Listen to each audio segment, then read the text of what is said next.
আমার সামনে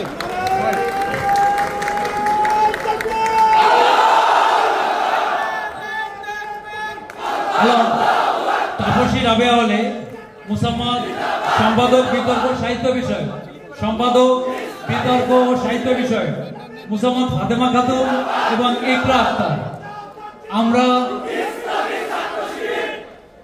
আমরা আপনাদের লটারির জন্য মঞ্চে আসার জন্য আহ্বান জানাচ্ছি,